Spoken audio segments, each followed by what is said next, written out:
Yo! Yo!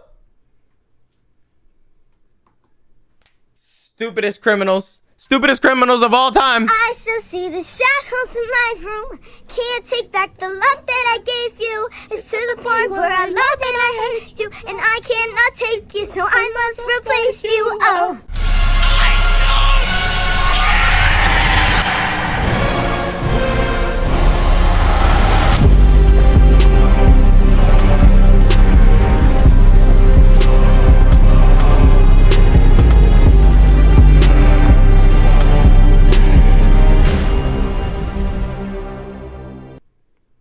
All right, let's get it. Jackson, I am for real. Never meant to make your daughter cry. I apologize a trillion times. I'm sorry, Miss Jackson. I'm sorry, Miss Jackson. I am for... 2009, Matthew McNally and Joey Miller robbed a home in Iowa using masks drawn onto their faces with permanent black marker. Whilst on the run, the two discovered that permanent black marker doesn't rub off easily, leading to their simple arrest and embarrassingly stupid mugshots. However, these two You can't be serious. You cannot be serious. still look like geniuses in comparison to some of the other idiots we'll be talking about as we discuss the stupidest criminals of all time. Take for example MacArthur Wheeler, who robbed 2 banks in broad daylight as he thought that pouring lemon juice on his face would make him invisible to cameras. When shown the bank surveillance footage, Wheeler refused to believe that he was visible, stating to officers, "But I wore the juice," believing that as long as he didn't come near a heat source, he should have been completely invisible. Police What game? Was he playing some game where that shit worked? I've never heard of that before. concluded that Wheeler was not crazy or on drugs, just incredibly mistaken, with the lemon juice mistake eventually costing Wheeler a 24.5-year prison sentence. Dumbass. However, if we're on the topic of terrible disguises, then we can't go past Dennis Elliot! Hawkins, whose disguise as an old lady wasn't much better. His sweater accompanied fake boobs, a full beard, and fittingly clown pants, with this insanely recognizable outfit helping police to catch Hawkins only an hour after the robbery. The police chief for the area stated, "He would get my nomination for dumbest criminal, I think. You still have his black facial hair with a blondish wig. Definitely different." Different is also a good way to describe Patrick McGuire's disguise, who robbed an Illinois convenience store while covering his face with a clear plastic bag. Oh he was only able to obtain God. $60 from the robbery. However, due to his extensive criminal history, he was sentenced to 15 years in prison for the stunt, meaning that he had to spend 1 year in prison for every $4 stolen from the store. Dumbass. Talk about a bad return. Equally bad was Paul Sinclair's, who attempted to rob a bank in Florida by using That's retarded. his fingers curled up into a gun shape. The quote-unquote weapon was so non-threatening that the bank teller gave him only $120, after which he'd flee on foot before being caught by police only 10 minutes later. Then there was James Blankenship, who thought that robbery was legal as long as you did it at a certain time of day. Back in 2013, Blankenship broke into his own mother's home, after which the police were called, who would take to their Facebook I'm convinced page some of later these that people just day want to go to jail. explain what had I'm happened. convinced some of them He just fled want to the go to scene jail, upon bro. seeing his mother. The male was located under the house hiding in a crawl space. When advised of his charges, he made the statement, "I thought you could only be charged with burglary if you break in during the night time." Blankenship was given 180 days in jail and ordered to pay a $100 fine, yet this wasn't the only time when a person was dumb enough to think that a law didn't apply to them. Because when Reuben Pavin was caught stealing from a charity thrift shop in New Hampshire, he'd state that he thought everything was free because of the name of the business, Finders Keepers. The sign did say Finders Keepers, so I took that DVD player. Wait. This one is kind of... That one kind of makes sense, bro. You know? I wouldn't do it. But, like, he kind of got a point. I took it home, Pavin told the local TV station. A couple of weeks later, the stuff is still there on the porch, so I'm thinking to myself, Finders Keepers. They probably just put stuff out there for people to take. The business I know the judge had to at least laugh at, like, giggle at that just a little bit. Responded via Facebook stating, "This man who was caught on video is saying it is all a misunderstanding. He thought everything at our store was free. Is that really the best defense you could come up with?" After which Pavan reportedly turned in the stolen goods to police, holding that he's not a bad person or a bad dad, and is rather just unbelievably stupid. But was he as dumb as Wait, so was he not charged? Wait, what? Derek Mosley, who in 2013 attempted to rob a store named Discount Gun Sales by using a baseball bat. When Mosley allegedly barged into Discount Gun Sales and smashed a display counter with his baseball bat, the store manager simply pulled out his own personal firearm and pointed it straight at the would-be robber, holding Mosley in the store until he was arrested and charged with first-degree robbery.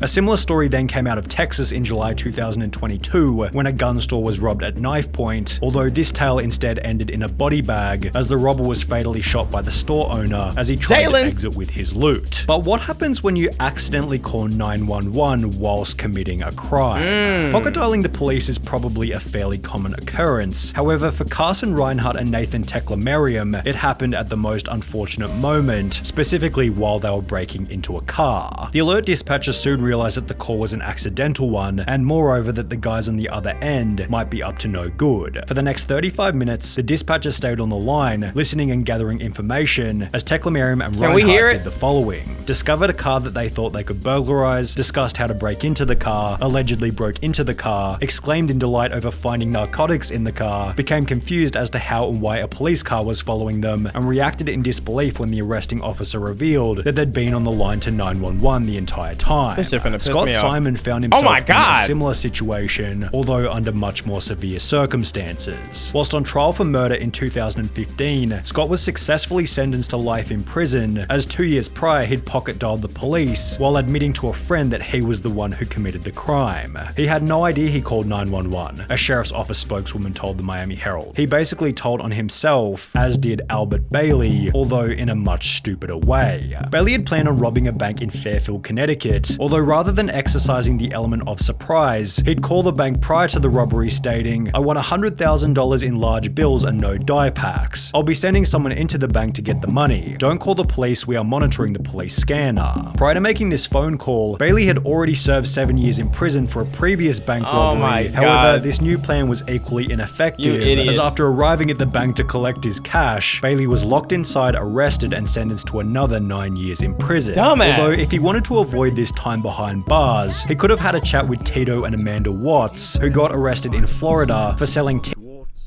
I've never quit a boss fight faster.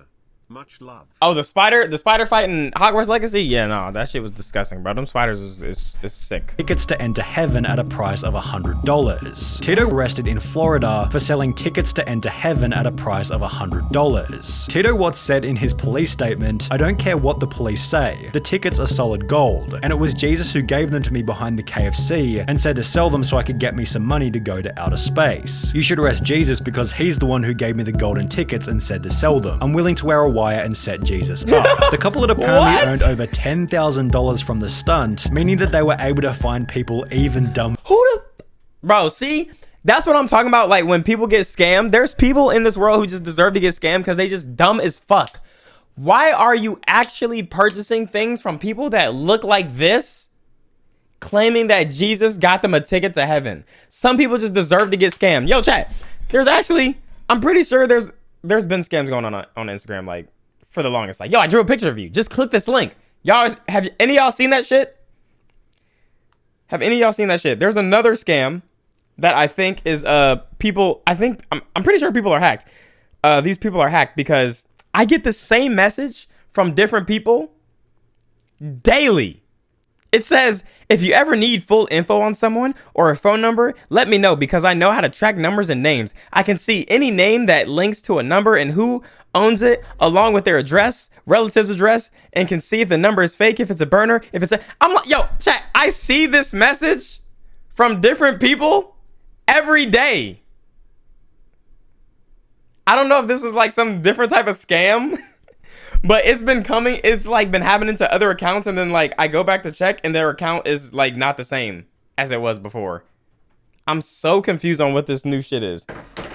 Than them, one of which might have been Ruben Zarate. While attempting to... That's just creepy. But if it was like meant to be like a creepy thing, If it was meant to be like some type of creepy thing, why would it just say like, why would it say they could get other people's information? That wouldn't creep me out. I'd just be like, what the fuck? Rob a muffler shop in 2008, Zarate was told that the shop couldn't access the money safe without their manager, who didn't begin his shift until later that afternoon. Instead of bailing on the robbery, Zarate instead gave them his phone number, asking them to give him a ring the next time the manager was in. They did so later that afternoon, although after returning to the store, Zarate received no money and was instead met by police and charged with aggravated robbery. Then there was the man who gave the people he was robbing something even stupider. The unnamed robber walked into a London bank carrying a gun and a bag, which he'd take to the front desk before demanding £700,000 in cash from the bank worker. But after making his demands, the crook handed over his gun to the cashier instead of the bag. Investigating authorities stated, the guess is that he is very inexperienced and panicked when he approached the cashier, handing over his gun instead of a bag by mistake. But it was Trevor Jones who left an even more damning piece of evidence at his crime scene. After breaking into a house in Atlanta, Jones took a moment to check his Facebook on the owner's computer before leaving without logging out. Less than 3 years later, a similar story entered news headlines, reading a 26-year-old Minnesota man has been tracked down by... This is literally the future, because like everybody's obsessed with TikTok right now. That's yo, I don't know where they're doing it, but I think it's getting approved or in the process of getting approved. Is that you have to be like 18 in order to log into TikTok, which really doesn't matter, but it's like something. But anybody could like fake their age. But there's been so much negative talk about TikTok as of recently. I mean, I see why, but like... police after leaving his Facebook profile logged in at a house he allegedly robbed, although this story has a much funnier ending. The homeowner... Bro, you know it's a problem when even the creator of TikTok be like, yeah, no, my kids don't use TikTok, bro. My kids don't use TikTok. Decided to message the robber via his... That's what happened in Life is Strange too? Wait. Oh my gosh. Wait, oh my gosh. They're not banning it. Bro, people didn't read, bro. They're not banning TikTok. They're banning TikTok on like government issued devices. So like shit at your job and things like that. Facebook, stating, "You left a few things at my house last night. How can I get them back to you?" Which was followed by the robber agreeing to come back to the home so he could collect the stuff he forgot. However, the robber didn't get any of his items back and was instead arrested while still wearing a watch that he'd stolen from the night before. While both of these idiots used social media poorly, at least they didn't brag about the robbery in a YouTube video, as is what happened in the bizarre case of Hannah Sabata. In 2012, at the age of 19, Sabata stole $6,000 from a bank in Nebraska. That's it? And while almost anybody else would have simply kept quiet, Hannah instead took to her YouTube channel Jelly Beanie to upload a video titled Chick Bank Robber, in which she'd straight up admit to having just committed a robbery. She'd then discuss her entire methodology for the crime while showing the money and the amount that had been stolen, before concluding the video by describing the vehicle she had used and that it had its license plates removed. This information eventually resulted in Hannah Sabata's arrest and sentencing of 10 to 20 years prison, done so in a public courtroom filled to maximum capacity with people who had seen the video. Damn. Just 2 years prior to this, 21-year-old Frank Singleton was being released from Palm Beach County Jail, having just served time for a trespassing charge. The only issue was he didn't have a car to leave the jail, so he decided to steal one from the visitor's parking lot, yet the car he decided to steal was a manual and he could only drive auto. Singleton sat in the car looking like an idiot before being arrested and sentenced to a further 6 years in prison, telling deputies that he tried to take the car because he didn't feel like walking to his home about 6 miles away. And while you may be sat here thinking that these criminals can't get any dumber, it's time to introduce 53-year-old Michael Anthony Fuller. Okay, you gotta be really fucking stupid. You're the last dude on the video. You have to be really stupid to outdo a guy that just got out of jail and stole a car because he didn't feel like walking. While it's common knowledge that the US banknote doesn't go any higher than $100, Fuller had the genius idea to create a counterfeit $1 million note before trying to use it at his local Walmart. He loaded his cart with a vacuum cleaner, a microwave, and various other items totaling $472 before handing the $1 million note to the cashier, expecting $999,528 in change. Needless to say, Walmart wasn't able to facilitate this, and instead store staff called police. Fuller was later charged with attempting to obtain property by false pretense and uttering a forged instrument.